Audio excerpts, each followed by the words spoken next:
오늘 저희는 사도 바울의 그 방대한 전도 여정을 다룬 말씀 자료를 좀 깊이 보려고 하는데요. 사도행전 13장 초반부하고 또 바울의 행적에 대한 해설이 담긴 자료인데 이걸 통해서 바울의 여정이 어떻게 시작됐고 또 어떤 의미가 있는지 그 핵심만 좀 뽑아보려고 합니다. 목표는 뭐 연대기를 그냥 쭉 훑는 게 아니고요. 그 안에 담긴 중요한 통찰을 발견하는 거죠. 근데 시작부터 이게 참 놀라운 게 바울이 약 20년 동안 이동한 거리가 무려 2만 킬로미터래요. 이게 지구 반바퀴 정도 된다는데 대단하죠? 함께 좀 펼쳐볼까요? 네, 정말 대단한 여정입니다. 이 여정의 시작점은 보통 주후 47년경으로 보죠. 수리아 안디옥 교회입니다. 오늘 우리가 살펴보는 이 말씀 자료에 따르면 이제 바나바하고 바울이 교회 공동체의 파송을 받아서 첫 여정을 떠나게 되는 거죠. 특히 성경 기록을 보면 성령의 보내심을 받아 떠났다 이렇게 되어 있잖아요. 근데 이 말씀 해설에서는 이게 그냥 단순한 표현이 아니라 바울과 초기 교회가 이 여정을 어떻게 이해했는지를 보여주는 핵심이라고 강조하더라고요. 그러니까 인간적인 계획을 넘어선 어떤 신적인 부르심, 또 인도하심에 대한 확신, 뭐 이런 게 담겨 있다는 거죠. 이게 왜 그렇게 중요했을까요? 그게 이제 당시 공동체 안에서 그 사역의 정당성, 또 방향성 이런 걸 부여하는 아주 중요한 신학적 의미가 있었기 때문입니다. 개인의 열정, 그 이상이라는 거죠. 소명의식 같은 거요. 이 말씀 자료는 사도행전 저자가 누가잖아요. 누가가 이 부분을 특별히 강조한 이유도 거기에 있다고 보는 것 같아요. 사실 누가는 아마 2차 여정부터 동행했을 가능성이 높거든요. 그래서 1차 여정의 시작 부분은 이런 전승이나 혹은 바울 자신의 고백, 뭐 이런 것에 기반해서 기록했을 수 있죠. 그렇군요. 그래서 그들은 이제 실루기아 항구에서 배를 타고 키프로스 섬으로 먼저 향하는데요. 이 말씀 자료에서는 바나바의 고향이라는 점 외에 뭐 특별한 전략적 이유가 있었는지는 명확히 언급하진 않네요. 키프로스의 살람이라는 곳에 도착해서 유대인 회당을 중심으로 활동을 시작합니다. 당시 회당이 유대인 디아스포라 공동체에서는 정말 중요한 곳이었잖아요. 예배도 드리고 교육도 하고 교제도 나누고. 맞아요. 그 회당이 중심이었죠. 이 1차 여정은 대략 47년에서 49년경으로 보는데 키프로스를 거쳐서 현재 터키 내륙이죠. 그 갈라디아 지방, 비시디아 안디옥, 이고니온, 루스드라, 더베 이런 도시들을 방문하고 다시 안디옥으로 돌아오는 경로였습니다.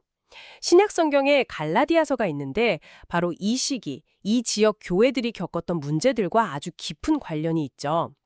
그리고 이 말씀 자료는 이 첫 여정이 이후 바울 사역의 기본적인 패턴, 뭐랄까 도시 중심으로 가고 일단 회당을 먼저 방문하고 거기서 이제 이방인들에게로 확장하는 이런 틀을 형성했다고 분석합니다. 네. 그럼 이제 2차 여정, 한 50년에서 52년경으로 넘어가면 이때는 좀 극적인 전환이 있죠. 원래 소아시아 쪽을 생각했다가 마게도녀 환상을 보고 유럽으로 건너가잖아요. 그래서 빌립보, 데살로니가, 고린도 같은 새로운 지역에 교회를 세우게 되고요. 그리고 3차 여정은 53년에서 58년경인데 이때는 특히 에베소에서의 사역이 아주 길었죠. 한 2년 반 정도 머물렀다고 하니까요. 네, 맞습니다.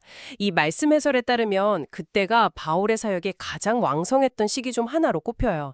아마 많은 서신들이 이때 기록되었을 가능성도 제기되고요. 그리고 3차 여정의 또 다른 중요한 목적 중 하나는 예루살렘의 좀 어려운 교회를 돕기 위해서 연보, 그러니까 헌금을 모으는 거였어요. 결국 이 연보를 전달하러 예루살렘에 갔다가 거기서 체포됩니다. 결국 체포되는군요. 네.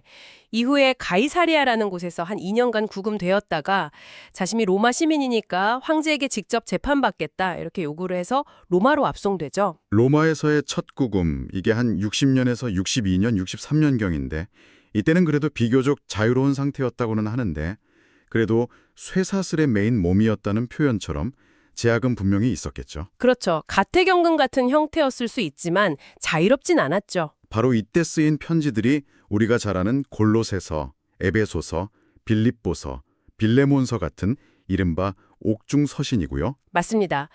이 말씀 자료는 이 시기 편지들에 나타나는 고난 속의 기쁨이라던가 그리스도의 주대심 같은 주제들이 바울의 실제 상황과 아주 깊이 연결된다고 지적해요. 예를 들면 빌립보서 같은 경우가 그런 역설적인 기쁨을 가장 잘 보여주죠. 네, 그러네요. 그러다가 이제 당시 재판을 걸었던 유대인 고소인들이 로마까지 나타나지 않아서 바울은 일단 석방된 것으로 보입니다. 석방된 후에는 원래 서바나, 그러니까 지금의 스페인으로 가려던 계획이 있었던 것 같아요. 근데 이 말씀 해설 자료를 보면 실제로 스페인으로 갔다는 명확한 증거는 좀 부족하다 이렇게 보고요. 대신에 아마 마게도냐 같은 기존 사역지를 다시 방문했을 가능성에 좀 더 무게를 두는 것 같습니다. 디모데전서나 디도서 같은 목회서신은 아마 이 시기에 기록된 것으로 추정하고요. 하지만 그 평화가 오래가지는 못했군요. 결국 네로 황제의 박해가 본격화되면서 한 66년, 67년경에 다시 체포되어서 로마에 두 번째로 투옥되고 그리고 결국 67년이나 68년경에 순교한 것으로 추정된다고 하죠. 베드로 사도와 비슷한 시기라고 하고요. 디모데후서는 바로 이 마지막 투옥 시기에 쓰인 거의 유언과 같은 편지로 여겨지고요. 네, 맞습니다. 정리해보면은 바울은 대략 47년경부터 67년경까지 약 20년에 걸쳐서 전도자로 살면서 이동한 거리가 무려 2만 킬로미터에 달한다는 겁니다. 지구 반바퀴죠. 근데 이건 단순히 그냥 지리적인 이동 거리를 넘어서는 의미가 있어요.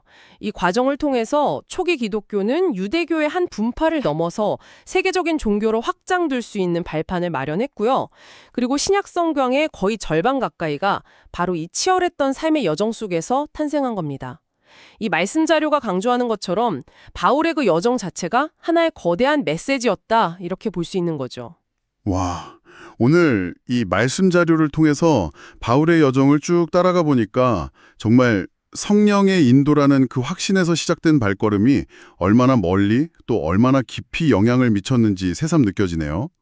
수많은 어려움 속에서도 복음을 전하고 또 공동체를 세우려고 했던 그의 그 끈질긴 헌신, 그리고 그것이 이렇게 기록으로 남아서 오늘 우리에게까지 이어지고 있다는 점이 참 인상 깊습니다.